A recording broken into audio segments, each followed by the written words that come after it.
नमस्कार, आप देख रहे हैं मंथन न्यूज बिहार। बागेश्वर धाम सरकार पंडित धीरेन्द्र केशव शास्त्री के प्रवचन की शुरुआत पटना के नौबतपुर के तरेतपाली मठ में हो चुकी है। 13 मई से लेकर 17 मई तक चलने वाले इस हनुमंत कथा प्रवचन के मध्य में 15 मई को दिन में 12 बजे दिव्य दरबार का आयोजन होना था। वही दिव्य दरबार जिसमें बागेश्वर धाम सरकार के नाम से मशहूर पंडित धीरेन्द्र केशव शास्त्री चमत्कार दिखाते हैं और शायद इसीलिए लाखों करोड़ों लोगों के मन में उनके प्रति श्रद्धा और भक्ति का भाव है। 14 मई की शाम जब पंडित धीरेन्द्र केशव शास्त्री हनुमंत कथा का वाचन कर रहे थे तो अचानक उन्होंने 15 मई का जो दिव्य दरबार का आयोजन होना था उसके स्थगन का ऐलान कर दिया। यह उनके कहे हुए शब्द वहां पर मौजूद लाखों लोगों एवं टीवी चैनलों के माध्यम से देख रहे करोड़ों लोगों के उम्मीदों पर पानी फेर दिया। अब सवाल यह उठता है कि आखिर पंडित धीरेन्द्र केशव शास्त्री ने दिव्य दरबार के आयोजन के स्थगन का ऐलान क्यों कर दिया। बहुत सारे ऐसे भक्त हैं, लाखों करोड़ों भक्त हैं जिनके मन में यह कारण जानने की उत्सुकता जाग उठी कि आखिर दिव्य दरबार के आयोजन का स्थगन क्यों किया गया। हम आपको बता दें कि पंडित धीरेन्द्र केशव शास्त्री के इस प्रवचन में लाखों लोग उमड़ रहे हैं और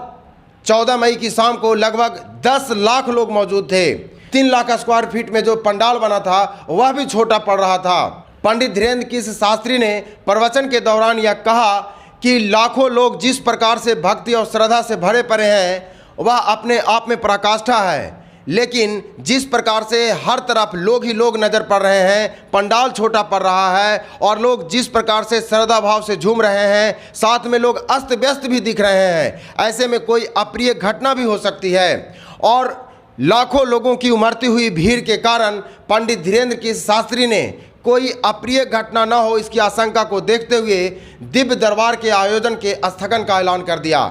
पंडित धीरेन्द्र केशव शास्त्री अपने दिव्य दरबार में जिस प्रकार से भक्तों की अर्जी लगाते हैं और भक्तों के मन की व्यथा भक्तों के बताने से पहले खुद बता देते हैं और उसका समाधान बताते हैं, यह कहीं ना कहीं अभूतपूर्व है और भक्तों में उनके प्रति जो श्रद्धा है शायद इसीलिए काफ़ी बढ़ती जा रही है। इस दिन यह ऐलान किया गया था कि 15 मई को बाबा के दिव्य दरबार का आयोजन होना है, तो लाखों लोगों के मन में दिव्य दरबार के लगने के प्रति उत्सुकता जाग उठी थी। और हम आपको यह भी बता दें कि इस दिव्य दरबार में अर्जी लगाने के लिए लोग दीवाने हुए पड़े हैं और कड़ाके की धूप में अर्जी लगाने के लिए नारियल प्रसाद और हवन सामग्री के साथ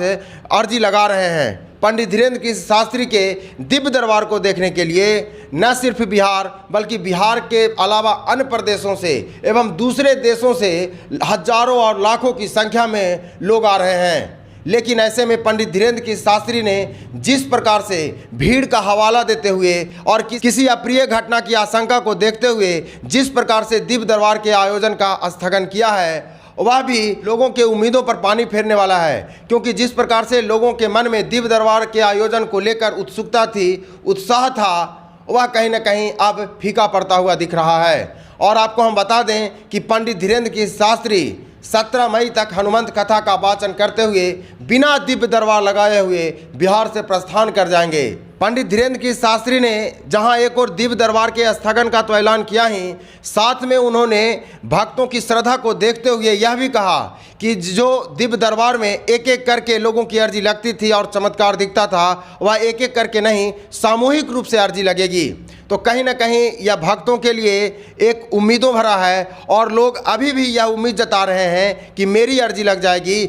हमारे समस्या का समाधान हो जाएगा। पंडित धीरेन्द्र केशव शास्त्री ने जिस प्रकार से सामूहिक अर्जी लगाने की बात की है उससे कहीं ना कहीं लोगों की उम्मीदें तो जागी ही हैं, लेकिन दिव्य दरबार का पूर्ण रूप से आयोजन न होना उनके लिए एक मलाल का विषय भी है। अब देखते हैं कि पंडित धीरेन्द्र केशव शास्त्री के द्वारा दिव्य दरबार का आयोजन न करके सामूहिक अर्जी लगाने की जो बात की गई है वह उसके बारे में लोग क्या सोचते हैं और लोगों की व्यथा किस प्रकार से बाबा सुनते हैं, यह तो समय बताएगा। बाकी दिव्य दरबार के आयोजन का जो स्थगन हुआ है और जिस प्रकार से लाखों लोगों की भीड़ पंडित धीरेन्द्र केशव शास्त्री के हनुमंत कथा प्रवचन में उमड़ी है, उसके बारे में आप क्या कहना चाहते हैं हमारे कमेंट सेक्शन में अवश्य शेयर करें। देखते रहें मंथन न्यूज़ बिहार। बहुत बहुत धन्यवाद।